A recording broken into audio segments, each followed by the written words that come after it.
जी बिल्कुल, समी इब्राहिम साहब मेरे मौजूद हैं। इमरान खान शहबाज शरीफ साहब की वालदा से मुलाकात के बाद वापस रवाना हुए हैं। अंदर समी इब्राहिम साहब थे जहाँ पर वो मिल रहे थे, अफसोस कर रहे थे। जी, खान साहब उनकी वालदा से मिले, अरशद शरीफ की अहलिया भी मौजूद थी, उनके बच्चे भी थे वहाँ पर। उन्होंने इमरान खान साहब ने प्यार किया, उन बच्चों के सरों पे हाथ रखा। बड़े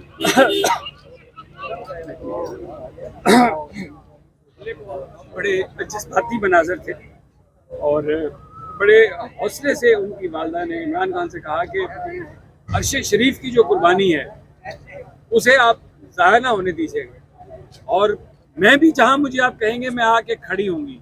ये मेरे छोटे बच्चे भी इस मुल्क पे कुर्बान हैं। खान साहब ने कहा कि मैं सब चीज़ें देख रहा हूँ, लेकिन अरशद शरीफ की जो कुर्बानी है उसने पाकिस्तान में उन लोगों के दिलों को भी हिलाया होगा जो इस सारे वाक़यात पर खामोश बैठे हुए। और पाकिस्तान में बहुत कम जर्नलिस्ट हैं जिनके ज़मीर की कोई कीमत नहीं है, और अरशद शरीफ उनमें से एक। और मैं आपसे वादा करता हूँ कि जो अरशद शरीफ की कुर्बानी है ये ज़ाया मैं नहीं होने दूँगा। उन्होंने ये कहा कि ये जो सारा कुछ किया जा रहा है सिर्फ इसलिए कि डरा धमका के लोगों को खामोश कराया जाए और इन चोरों को हमारे ऊपर मुसल्लत रखा जाए और हम डर के मारे इन चोरों को एक्सेप्ट कर लें।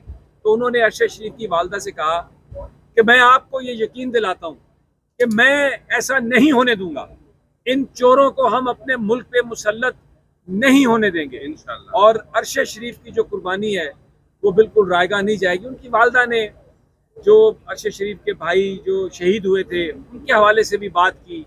खान साहब ने बड़े तहम्मुल से उनकी बात सुनी और उनकी वालदा ने बहुत खुले एक स्टाइल में उनसे बात की, और उन्होंने इमरान खान साहब का शुक्रिया भी अदा किया कि आपने मेरे बच्चे को जो इज्जत दी, जिस तरीके से वो आपके साथ और आप उनके साथ। तो बड़े एक ऐसे मनाजर थे, मैं आपको बताऊं कि दिल दहल जाता है। बच्चे छोटे छोटे, उनकी अरशद शरीफ की बेटी भी आई, तो भी इमरान खान ने प्यार किया, वो भी वहाँ पर बैठी, नीचे ज़मीन पर बैठी। छोटा बेटा अशरफ तो बहुत ही प्यारा अरशद शरीफ को था, वो भी आया, सबका तारुफ। लेकिन मैं दाद देता हूँ उनकी वालदा के हौसले को और उनकी अहलिया के हौसले को। मैंने उनके चेहरों में, उनकी आंखों में तैरते हुए आंसू तो ज़रूर देखे, लेकिन उनकी आवाज़ में मैं कमज़ोर हूँ, ये सब कुछ देख के मुझसे नहीं काबू हो रहा। मेरे आंसू भी निकल आते हैं, मुझसे बोला भी नहीं जाता, क्योंकि मुझे अरशद की वो बातें याद आती हैं। अरशद मेरे सारे टेलीफोन से सिमें निकलवा रहा था, इसको ऑफ कर दो, इससे ट्रैक हो जाओगे, इससे ट्रैक हो जाओगे। इस्लामाबाद हाई कोर्ट के ऑर्डर्स की कापियाँ कि अगर पुलिस पकड़ने आए तो ये कापी अपने पास रखना। फिर जब मुझ पर हमला हुआ तो उसने मुझसे कहा कि तुमने नहीं जाना, अभी सबसे पहले तुम टारगेट हो। मैं फिर भी चला गया ऑफिस, शुक्र है अल्लाह का वो हम बच गया उससे, लेकिन उसने कहा कि मैंने आपसे कहा नहीं था। तो इतना ज़्यादा केयर करने वाला अपने कोलीग्स की, अपने साथियों की, अपनी टीम की, ट्रैप हो गया बस। कीनिया, एक बात सिर्फ कहूँगा कि कीनिया उसको ले जाया सिर्फ उसको मारने के लिए गया था। इट्स अ प्लान मर्डर, इसमें कोई शक नहीं है।